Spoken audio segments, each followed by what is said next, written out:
Olá pessoal, a gente entra agora na unidade 5, que trata do tópico estimação de parâmetros.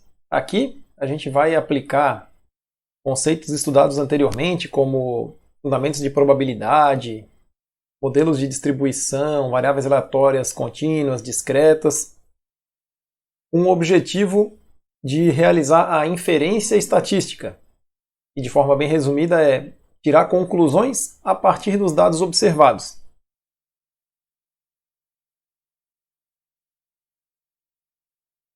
Eu trago aqui os principais conceitos e também indicação de onde encontrar nos livros esses conceitos que a gente vai estudar nessa unidade.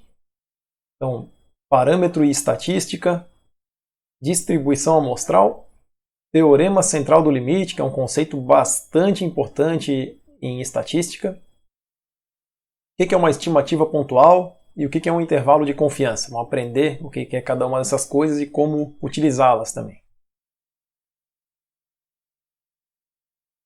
Vamos ver aqui um quadro geral desse processo da inferência estatística. Normalmente, a gente vai ter uma situação em que a gente tem um conjunto grande de dados, que é o que a gente chama de população. Essa população pode ser finita ou até infinita, um conjunto infinito de dados, sobre o qual a gente quer tirar alguma conclusão, quer entender esse conjunto de dados. Esse conjunto de dados ele vai ter lá os seus parâmetros, que é aquilo que caracteriza, né, esse conjunto aí.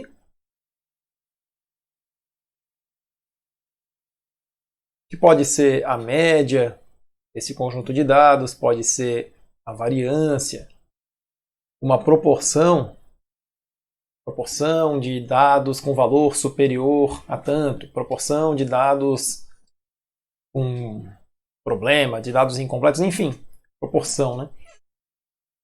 E é sobre esses parâmetros aqui que a gente quer tirar alguma conclusão, porque normalmente a gente não vai ter certeza. A gente quer conhecer esses valores, mas não consegue acessar todos os dados da população, então a gente não tem certeza desses valores aqui, mas precisa tirar alguma conclusão sobre isso aqui. O que a gente faz na prática? A gente coleta uma amostra, ou seja, faz algumas observações daquela população. Então aqui a gente vai fazer algumas observações, vai pegar esses dados aqui e são o que compõe a nossa amostra. A amostra é um subconjunto da população. Vai ter um tamanho N. A partir desses dados que a gente coletou na amostra, a gente vai fazer alguns cálculos, vai tirar algumas medidas descritivas dessa amostra aqui, que é o que a gente chama de estatística. Então aqui a gente vai obter algumas estatísticas.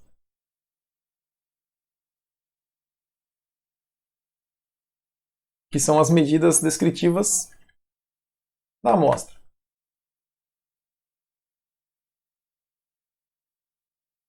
Por exemplo, uma média de amostra, uma variância de amostra, proporção na amostra e por aí vai.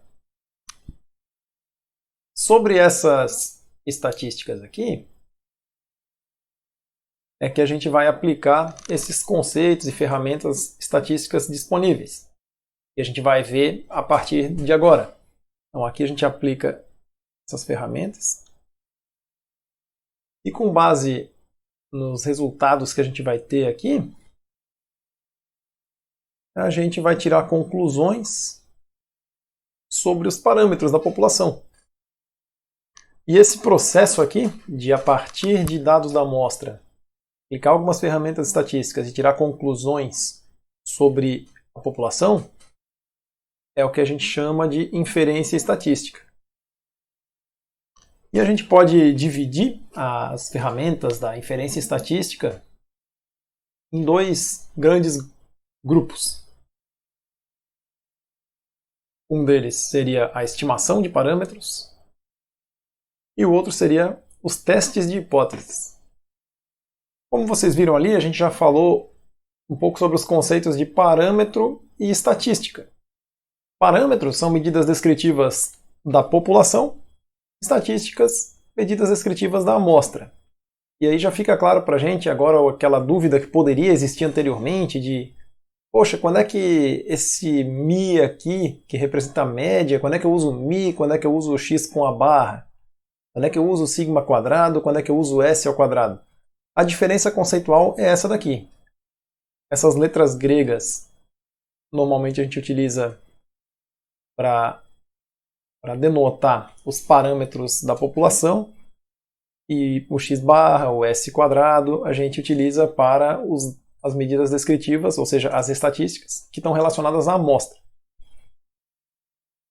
Esses já são conceitos importantes.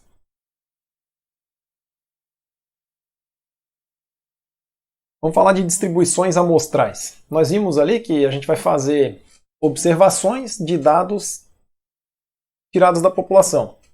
Aquela população a gente não conhece, mas a gente vai assumir que existe alguma distribuição de probabilidade que pode modelar bem aquela população.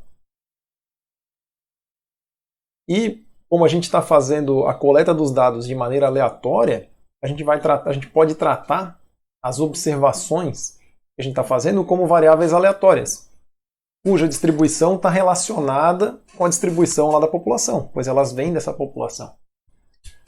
Se as nossas observações são variáveis aleatórias, qualquer função que a gente, função matemática mesmo, né, que a gente tiver dessas observações aí também vai ser uma variável aleatória. Quer dizer, qualquer estatística que a gente calcular também pode ser tratada como uma variável aleatória.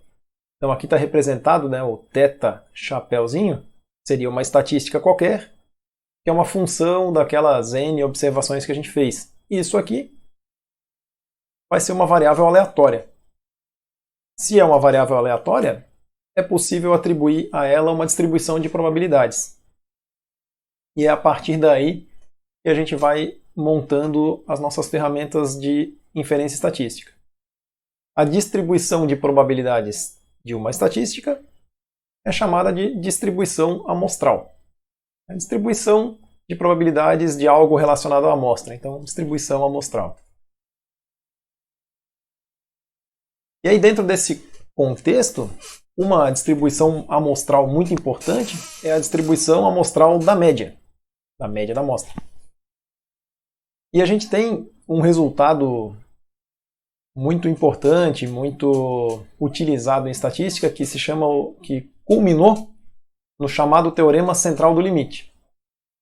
E diz o seguinte: se x1, x2, xn, ou seja, n observações, for uma amostra aleatória de tamanho n, retirada de uma população com média μ e variância sigma quadrado, e se x barra for a média dessa amostra aqui, então a distribuição amostral x barra vai ser aproximadamente normal, com média igual a μ e variância igual a variância da população dividido por n. Vamos entender um pouquinho melhor de onde que vem esse resultado aqui? Então, relacionado àquele enunciado do teorema que a gente leu agorinha, vamos escrever aqui a nossa média da amostra, como é que ela é obtida. O cálculo de uma média de amostra é 1 sobre o tamanho da amostra e multiplica a soma das n observações.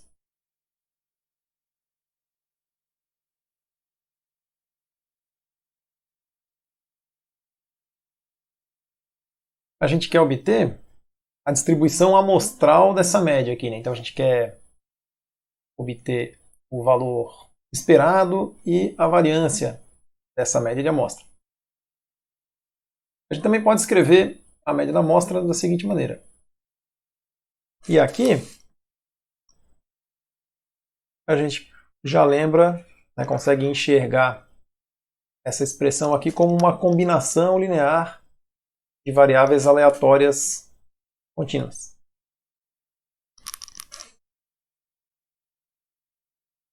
Então a gente já sabe que o valor esperado dessa variável aleatória x barra pode ser calculado por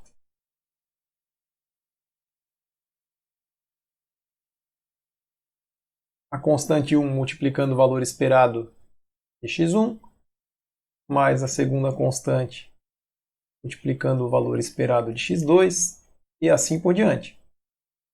Nós sabemos do enunciado, né, essas variáveis x1, x2, x3, elas são observações daquela população que tem média μ.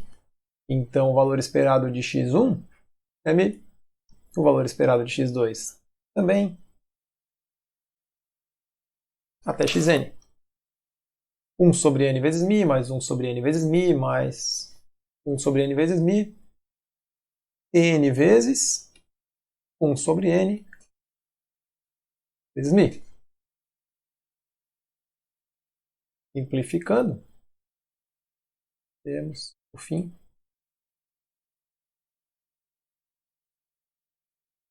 que o valor esperado da média da amostra é a própria média da população de onde essa amostra está sendo feita. E para a variância, a gente vai fazer um procedimento semelhante. Nós vimos que a variância de uma combinação linear de variáveis aleatórias vai ficar a constante 1 ao quadrado, multiplicando a variância da variável 1, constante 2 ao quadrado, variância da variável 2, e assim por diante. A variância de x1 é sigma quadrado. x2 também, e assim até o xn. Aqui nós ficamos com n vezes 1 sobre n ao quadrado, sigma quadrado. Simplificando, nós temos que a variância da média de uma amostra, de tamanho n, vai ficar igual à variância da população de onde essa amostra foi obtida, dividido por n, que é o que a gente queria obter. Além disso, o teorema central do limite nos diz que se n for grande, a tendência do formato da distribuição dessa média amostral aqui é ser uma distribuição normal. O que é um n grande?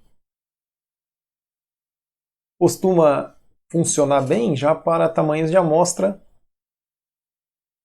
a partir de 30. 30 aí já é considerado um número satisfatório para o teorema central do limite funcionar, independente da distribuição, do formato da distribuição da população.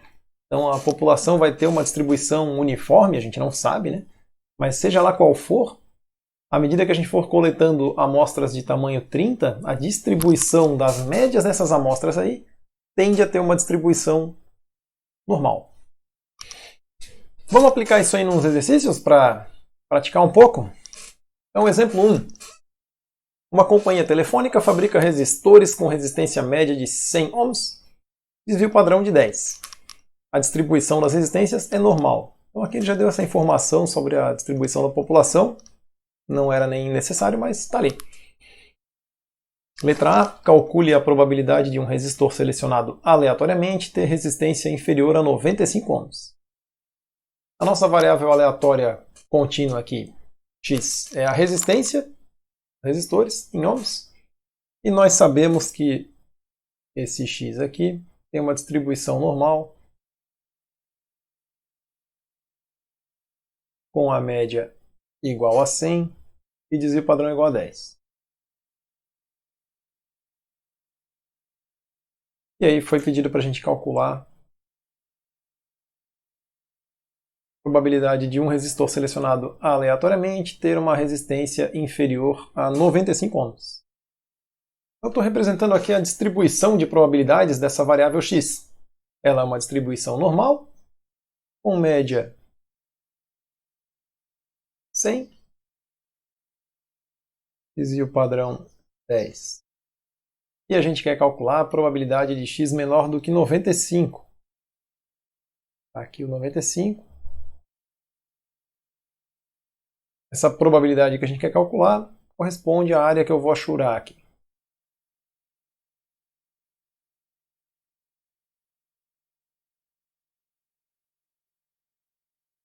Como calcular isso nós já vimos. A gente vai utilizar a tabela para integrar, obter o resultado da integração da função de densidade de probabilidade da distribuição normal nesse intervalo achurado aqui. Para fazer isso, a gente vai encontrar um z, né? Vai fazer aquela mudança de variável. Vamos calcular um z aqui. O z deu menos 0,5, então a gente calcular p de x menor que 95 é o mesmo que p de z menor que menos 0,5.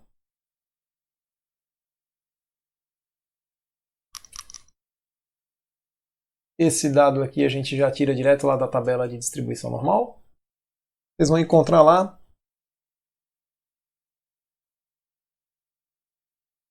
0,3085, que já é o resultado da nossa conta.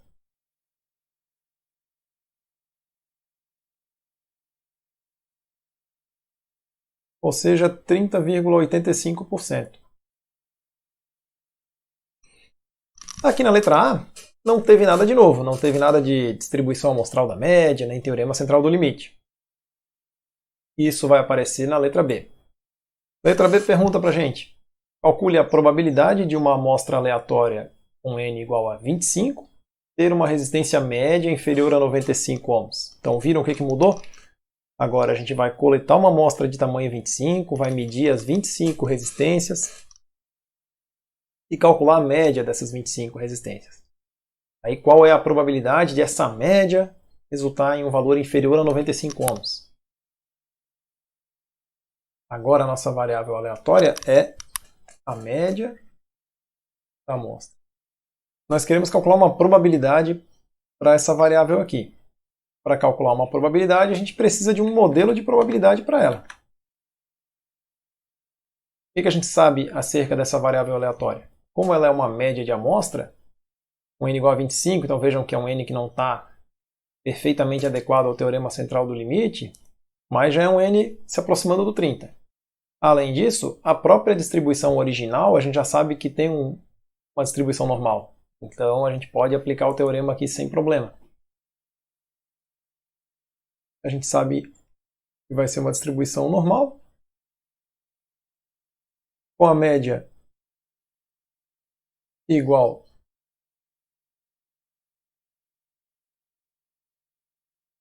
à média lá da população dos resistores, e a variância igual à variância da população dividido por tamanho da amostra. Então aqui a gente vai ficar com o valor 100, e aqui a gente vai ter a variância é 100, então 100 sobre 25.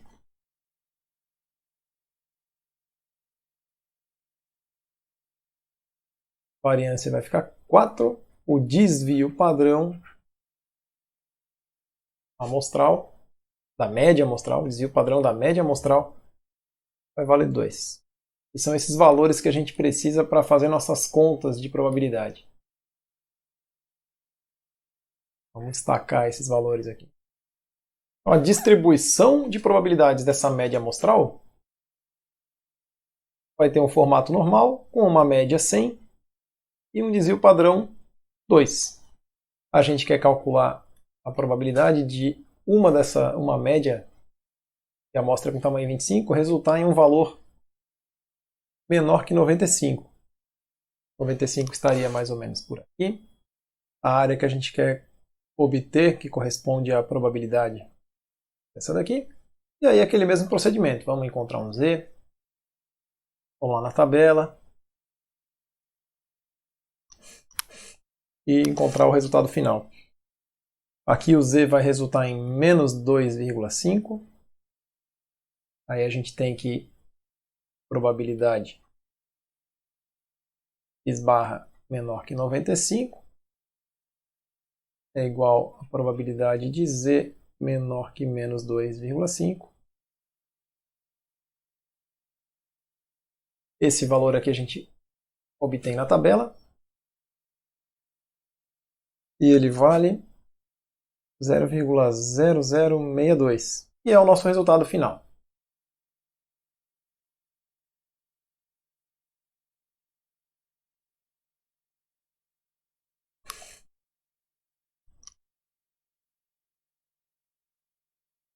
Vamos a mais um exemplo?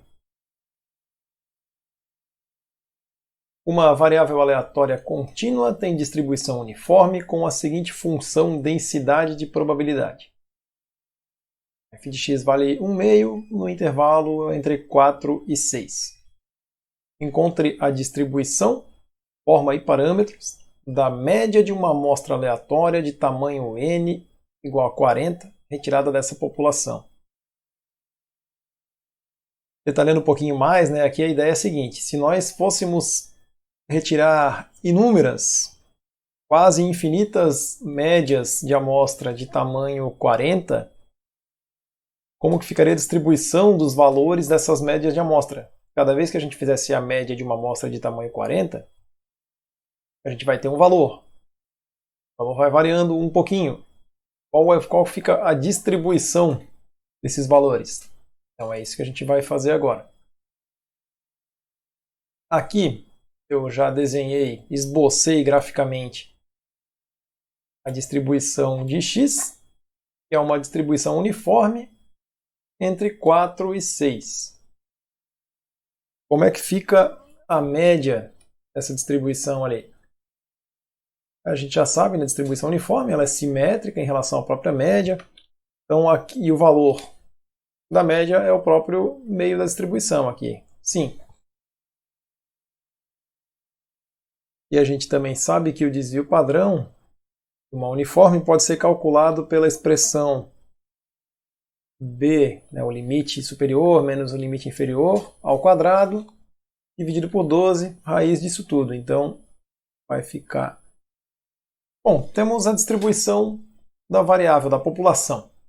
E a gente ficou encarregado de fazer a distribuição da população, que seriam várias médias de tamanho 40, obtidas dessa população aqui. Então vamos lá. A gente sabe pelo teorema central do limite que a distribuição, o formato dessa distribuição tende a ter um formato de distribuição normal, correto? Então vamos esboçar uma distribuição normal aqui. A média dessa distribuição normal aqui, como nós já vimos, vai ter o mesmo valor da média da população. Então, para nós aqui, 5. Falta calcular o desvio padrão. Desvio padrão da média da amostra vai ser o desvio padrão da população dividido por raiz do tamanho da amostra. A gente tinha que a variância era sobre n, então o desvio padrão sobre raiz de n. Tiramos a raiz de tudo aqui. Fazendo as contas, 0,0913. E tá aí, a gente tem aqui a forma, o valor do parâmetro médio e o valor do parâmetro desvio padrão da distribuição das médias amostrais. Isso aqui a gente fez tudo no campo teórico, e para dar um pouco mais de compreensão aqui, vamos fazer uma simulação computacional. A gente vai pegar essa distribuição aqui, vamos gerar inúmeros valores no computador, usando o R. Vamos gerar aqui um número grande de valores com os dados dessa população, distribuição uniforme. Vamos coletar amostras de tamanho 40 a partir dessa distribuição aqui. E vamos plotar. A gente vai plotar tanto essa distribuição original gerada no computador, quanto a distribuição das médias. Então aqui eu estou gerando 1 milhão de valores para a população. Dá para considerar quase infinito aqui para o nosso exemplo, Então uma população bastante grande. E eu vou fazer amostras de tamanho 40. Vou gerar uma população com distribuição uniforme entre 4 e 6. Vamos ver como é que fica isso. Vou mostrar para vocês aqui os dados. Então estão aqui, ó, o computador está mostrando alguns valores, né? Tem 1 milhão de valores, mas está mostrando na tela alguns, com distribuição uniforme entre 4 e 6. Então está aqui 5.346, 4.38 e aí vai, para vocês terem uma ideia. Vamos plotar o histograma desse 1 milhão de valores aqui. Está aqui. Estão vendo? A gente gerou 1 milhão de valores aleatórios com distribuição uniforme entre 4 e 6, e o gráfico está aqui, ó, distribuição entre 4 e 6, aproximadamente uniforme, pois são valores aleatórios, então tem uma pequena variaçãozinha ali, e tem uma linha tracejada sobre a média. A média calculada para essa população aqui, ó, ficou em 4,999, ou seja, muito próximo de 5. E o desvio padrão calculado para esse 1 milhão de valores ficou 0,5769, ou seja, se a gente arredondar aqui, 577, que foi aquilo que a gente obteve no exercício também.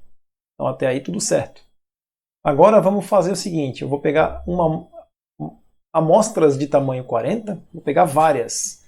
Então o que eu vou fazer aqui são 1000 amostras de tamanho 40 a partir desses dados aqui, e vou plotar o gráfico. Vou plotar o histograma dessas 1000 amostras aí. E está aqui. Os valores de 4 e pouco até 5, com um formato de distribuição aproximadamente normal, a média muito próxima do 5. A média ficou 5,002. O desvio padrão calculado para essas 1000 médias amostrais aqui, ó, ficou em 0,0902. A gente tinha calculado lá 0,091, então também tá, a aproximação ali da simulação está bem realista. E aqui a gente pode comparar os dois gráficos, os dados da população e os dados das várias médias de amostra, histograma de cada um desses casos aí.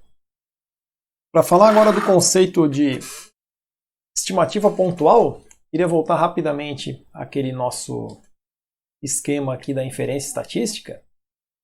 A gente viu que nossa intenção aqui é utilizar observações à amostra, fazer uns cálculos, tirar conclusões sobre os parâmetros.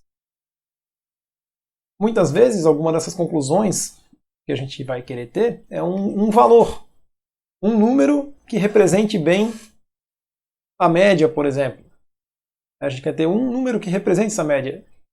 Nós sabemos que não vai ser exato, a gente não vai ter certeza desse valor, mas a gente quer um número que represente de maneira razoável a média da população. O que a gente vai fazer? A gente vai escolher para esse número aqui um estimador, uma forma de estimar. Então, por exemplo, a gente quer estimar aqui um valor para a média da população. Normalmente o que a gente faz? Utiliza a média da amostra. Então essa média da amostra aqui é a estatística que está sendo utilizada como um estimador da média da população. O valor resultante é o que a gente chama de estimativa pontual. É um número, um ponto, que está estimando um parâmetro. Então, em palavras aqui, a estimativa pontual de um parâmetro θ, estou utilizando aqui θ para um parâmetro genérico. A estimativa pontual de um parâmetro θ é um número que pode ser considerado um valor razoável de θ. E aí vamos lá para um exercício. Seguindo a norma padrão ASTM 23, medidas de energia de impacto em 10 corpos de prova de aço A238 cortados a 60 graus foram realizadas, dados em joules. E aqui a gente tem 10 medidas de energia de impacto nesses corpos de prova. O enunciado dá algumas informações a mais, mas o que nos interessa aqui são essas medidas de energia de impacto. O que nos é pedido? Obtenha uma estimativa pontual para a energia de impacto média. Então, o que acontece aqui é o seguinte, existe esse material, esse aço A238, E sob essas condições que foram informadas aqui, a gente tem interesse em conhecer a média da energia de impacto para esse material. É um caso de população infinita, porque a gente não teria como obter os valores de todos os aços fabricados dessa maneira. Então o que a gente vai fazer é pegar alguns corpos de prova, ou seja, algumas observações em uma amostra, e calcular, a partir dos dados da amostra, uma estimativa pontual para o parâmetro média verdadeira. Então vamos lá. Uma estimativa, uma estatística clássica para estimar a média da população é a própria média da amostra. Então vamos escolher a estatística média de amostra. A gente representa pelo x com a barra.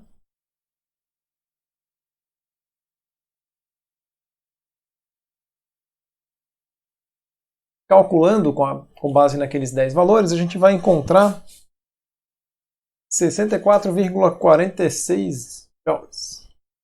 E essa daqui é uma estimativa pontual para a média da população. Bom, nós vimos que ao fazer essa inferência estatística, a gente estimou um parâmetro a partir de dados da amostra. A palavra estimativa já indica que a gente não tem uma certeza no que está fazendo. Nós temos uma ideia aproximada, não temos certeza daquele valor ali. Então implica uma certa incerteza. E qual que é o tamanho dessa incerteza? É quão boa é essa nossa estimativa? Aí a gente vai ver que os intervalos de confiança, é o próximo conceito que a gente vai estudar, eles vão dar uma informação um pouco mais abrangente, um pouco mais rica sobre a estimativa. Em vez de a gente estimar apenas um ponto, né, em vez de fazer unicamente uma estimativa pontual, a gente vai ter um intervalo de números que tem uma probabilidade estipulada, né, que a gente vai pré-definir, uma probabilidade estipulada de conter o valor verdadeiro do parâmetro que a gente está estimando. Então essa é a ideia. Intervalo de confiança, a gente vai estabelecer limites dentro dos quais é altamente provável que se encontre o valor verdadeiro do parâmetro estimado, com um nível de confiança, ou seja, uma probabilidade especificada. Esse cálculo, como é de se esperar, é o que a gente tem em mãos, são os dados da própria amostra. Então a gente vai obter o intervalo de confiança utilizando os dados da amostra. Vamos dar uma olhada em de onde que se origina esse intervalo de confiança. Vamos começar pelo intervalo de confiança para a média. O nosso intuito aqui é obter um intervalo numérico com limites L e U. A gente vai encontrar esses limites aqui, né? Como obter esses limites. E contenha o valor verdadeiro de μ com um nível de confiança 1 menos alfa vezes 100%.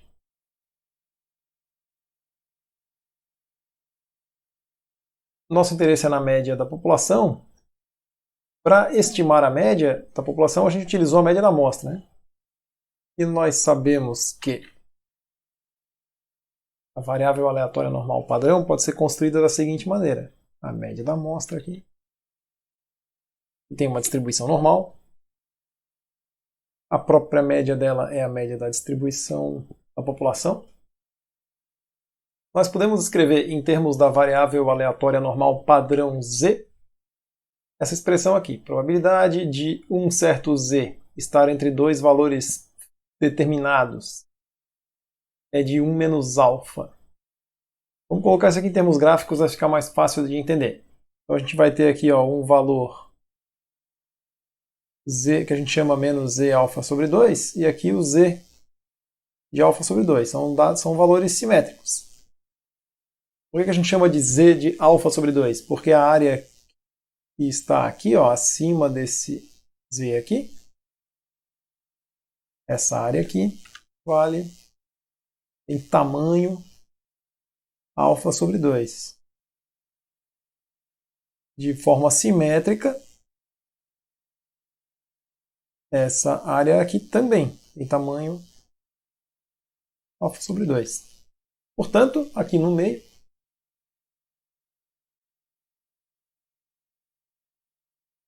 a gente tem uma área de 1 menos alfa, que é o nível de confiança que a gente quer para o nosso intervalo.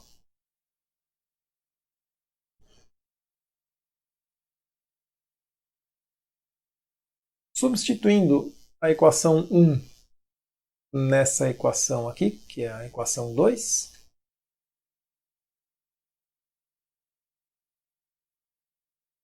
teremos o seguinte resultado.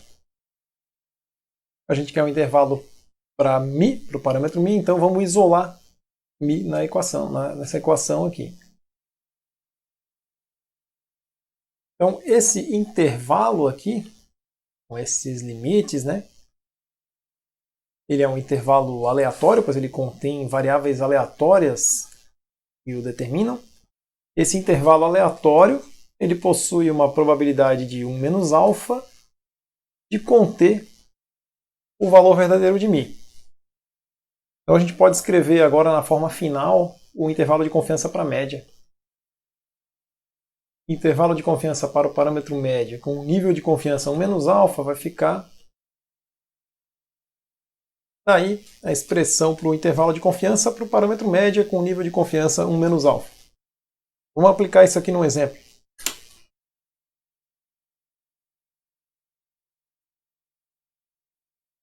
Voltando àquele exercício que a gente acabou de fazer da medida de energia de impacto, tínhamos obtido uma estimativa pontual para o parâmetro média. Agora, vamos obter um intervalo de confiança com 95% de nível de confiança para o mesmo parâmetro, para o parâmetro energia média. E está dizendo aqui, considere que a energia de impacto seja normalmente distribuída com sigma igual a 1. Então aqui nos foi dada a informação de que o desvio padrão populacional é 1 joule. Ou seja, nem vamos utilizar o desvio padrão da amostra por enquanto. Vamos considerar essa informação aqui, que é uma informação que nos foi dada como conhecida. O intervalo de confiança, aplicando a expressão que a gente viu ainda há pouquinho, vai ficar o seguinte. A média, que é 64,6, menos o Z de alfa sobre 2, vezes o desvio padrão, que foi informado como conhecido, 1,0, sobre a raiz de n, o tamanho da amostra é 10.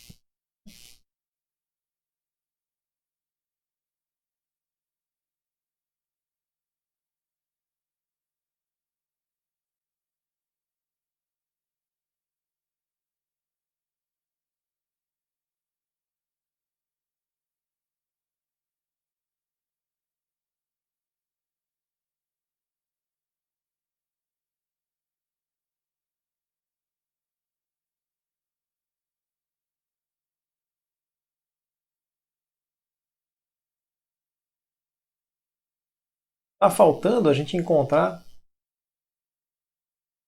esse Z de alfa sobre 2. É um valor simétrico, né? Então o valor dele em módulo vai ser o mesmo. Então a gente pega na tabela lá o valor de Z e o sinal já está sendo levado em conta aqui na expressão, certo?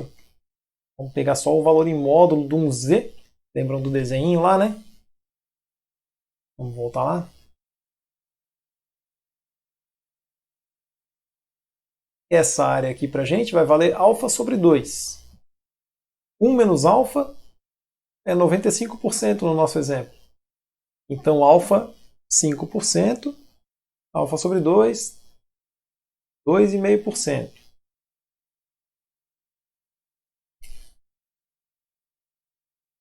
Vamos anotar isso aqui para ficar mais claro. Aqui a gente tem 1 menos alfa é o nível de confiança, foi 0,95, ou seja, 95%. Quer dizer que nosso alfa é igual a 5%. Alfa sobre 2, 0,025. Então a gente vai lá procurar na tabela um Z que vale, cuja área acima dele é 0,025. Vocês vão procurar lá na tabela e vão encontrar um valor de 1,96. E esse é um valor bem clássico aí. Depois de algum tempinho estudando esse assunto aqui, vocês já vão ter até ele em mente. E agora, substituindo os valores, a gente vai chegar no intervalo de confiança para esse parâmetro aqui.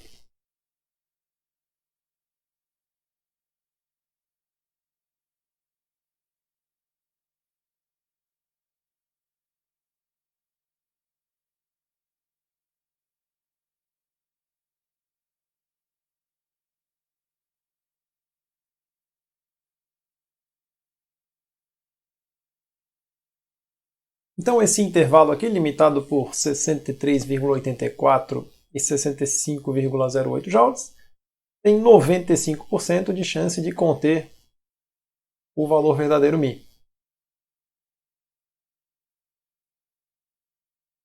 A gente interrompe por aqui, encerrando o primeiro bloco da unidade 5. Obrigado pela atenção até então e até mais!